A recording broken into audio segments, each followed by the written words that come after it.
Well, this morning we're going to be working on my self-launch endorsement in this beautiful Arcus M, gasoline-powered motor glider. Now, interesting thing is that it's not the fact whether the glider has a motor or not that requires endorsement, but only the launch method. So a glider with a motor doesn't require any additional certification or endorsement, only if you're using it to take off with or to launch with.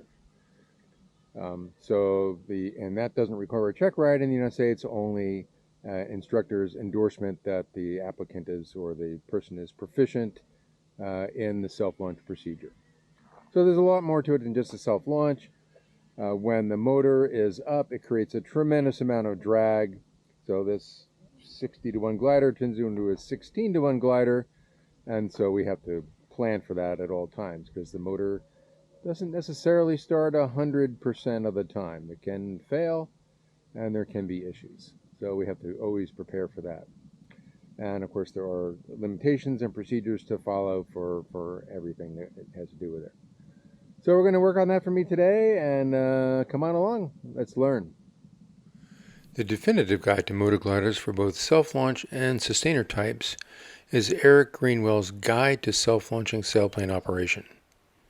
It's available as a free download from the Auxiliary Powered Sailplane Association website, thesoaringpage.com, and a link in the description. Just a little bit. There it goes. Okay, so stick back, stick forward to the right. And it's clear.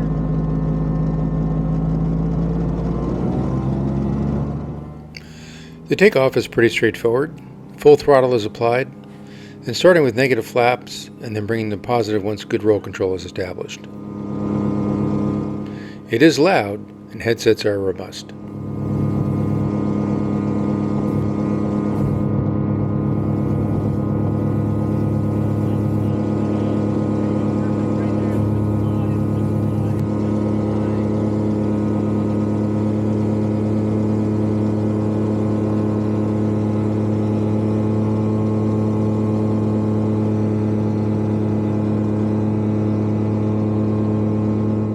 Climb out is fairly shallow, and we need to consider a glide back to the airport with the mast out, should the engine fail.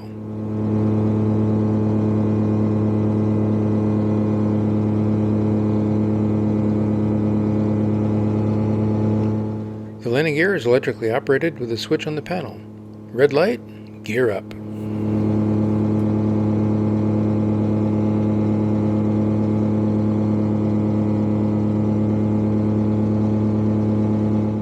And now for engine shutdown. We reduce thrust for about a minute and then simply place the switch to off. The airspeed for this is actually quite critical so it doesn't over windmill. The starter positions the prop in just the last few degrees to get it into the stowable position. I said it's almost at the starter where the starter might start kicking in to move it. What? There you go. You can see how it's like flicking. It's like rotating, notching. Yeah. So that's the starter working. Good.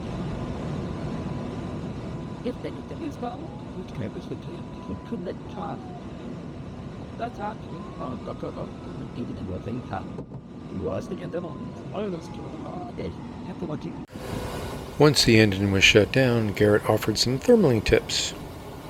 First was a technique when entering from high speed, like we're starting here at 90 knots. The idea is to avoid a large radius turn on initial entry by timing the pull-up, roll, and pull into the turn with flap deployment to optimize the circle from the start. Turn.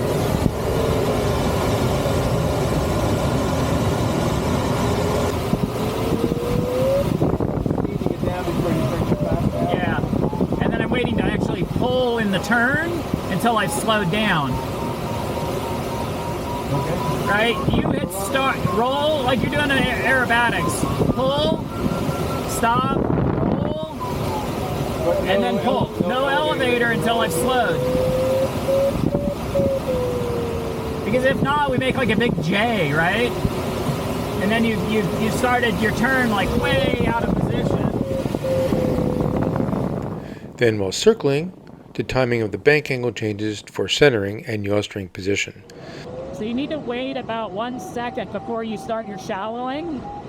You start the shallowing a little bit too soon. You do it right as it starts dropping, and you want to make the change at the peak up and the peak down. Okay. And then you want that yaw string a little bit to the outside.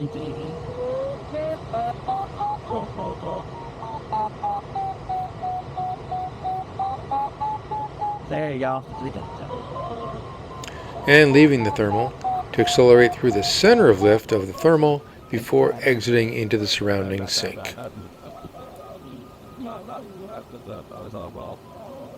Alright, we're going to head down the mouse, we're going to roll out. I got 90 degrees to go.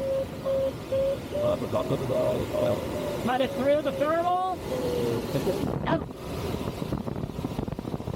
So now we've exited the thermal.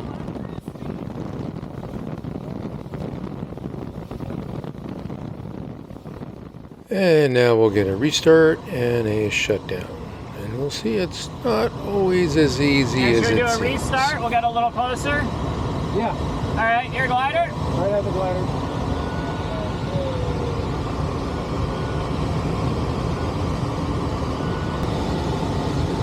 What I'd do is I'd head straight for the office right now and then start the engine.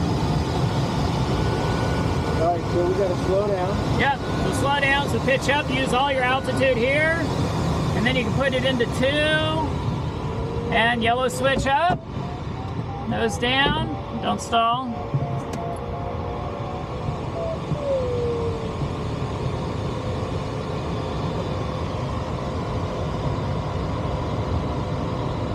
As soon as the screen changes, hit the starter. There it goes.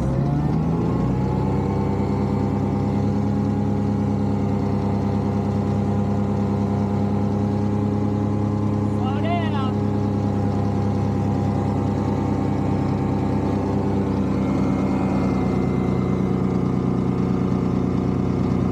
All right, then we'll shut down. Optimum speed is marked with a blue line on the airspeed indicator. Slow down, slow down, slow down. You gotta be slow. How slow do you want to be? At least blue line. Especially when you're trying to stop, because the prop stopper will come out. Propeller malfunction. Okay, hit enter. Okay, so now let the speed up a little bit. This didn't like it because it windmilled for too long. Okay. Okay, get ready to slow down as soon as the prop gets a little closer. Okay, start slowing down. Don't went too far. So now it's going to be another rotation. It's right there. It's not. It's beyond it.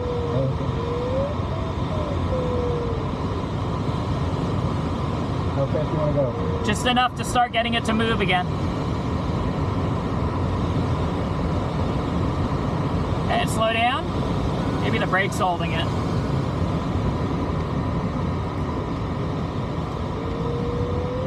All right, turn the ignition, slow down. Turn the ignition on.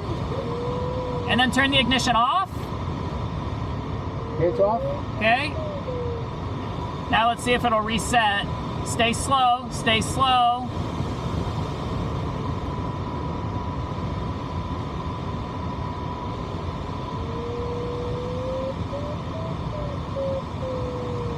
There it's going. See how the starter grabbed it?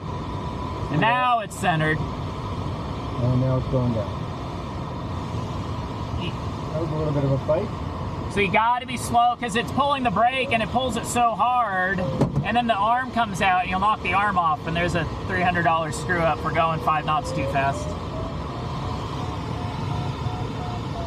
All right, so 4,500 feet, we'll get the gear down and... All right, there you go.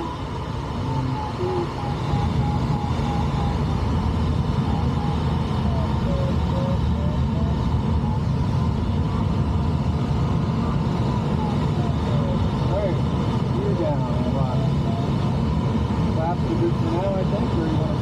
Yeah, we'll get it into L now.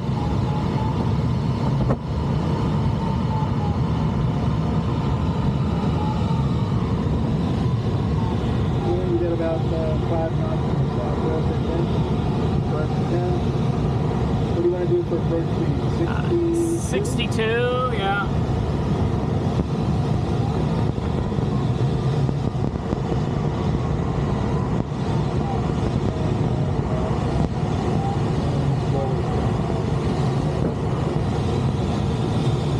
They are huge.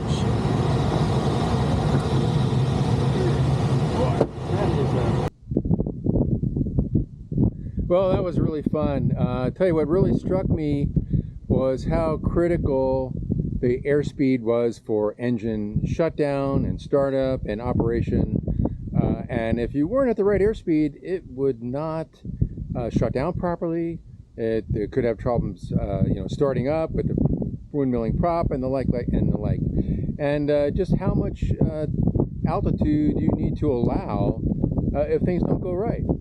At one point, our prop got off a little bit, and we had to speed up. So now we're diving down with not a lot of altitude to play with to try to get the prop to move in the right position to get back so we could put it away. And I had to cycle things on and off a couple times to kind of get everything back in sync.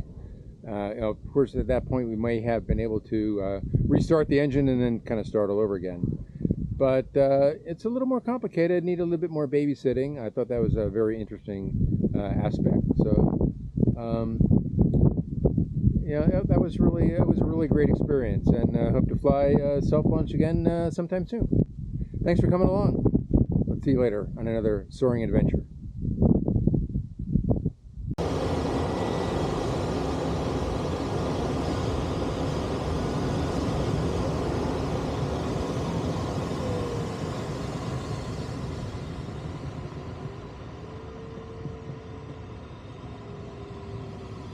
Nope, not there.